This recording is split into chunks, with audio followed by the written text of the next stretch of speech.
Se nourrir le plus sainement et le plus naturellement possible n'a jamais été aussi prioritaire qu'aujourd'hui.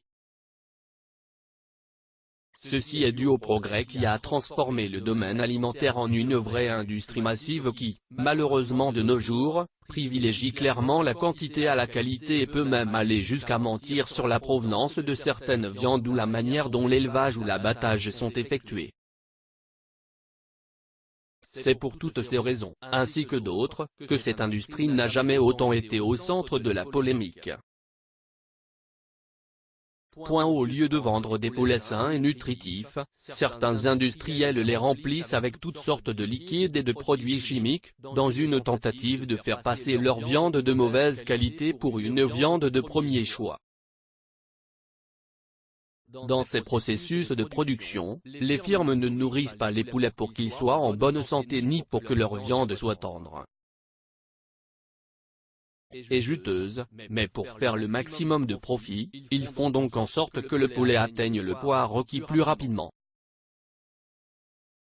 Un mensonge qui représente un vrai danger pour la santé des consommateurs. Une telle manière de faire ne fait pas seulement que les consommateurs croient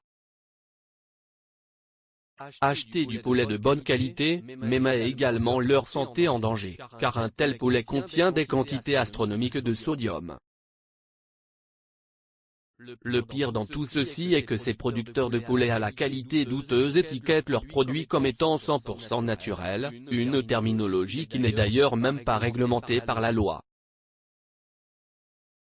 Tant que les substances qui sont injectées dans le poulet sont considérées comme naturelles, il est permis d'indiquer qu'il s'agit de produits finaux naturels.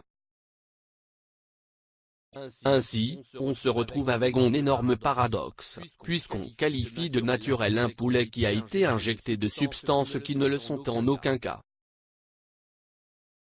Ceci fait croire à la rareté du produit en question et à sa distinction des autres. Les sociétés productrices ont fini par instaurer des normes qui ne sont pas du tout à prendre au sérieux car on sait tous que les poulets sont traités avec des antibiotiques, des antidépresseurs, de l'acétaminophène et de la caféine, et que jusqu'à 20% des poulets sont infectés par la salmonellose, la campylobactériose et qu'ils contiennent de l'arsenic.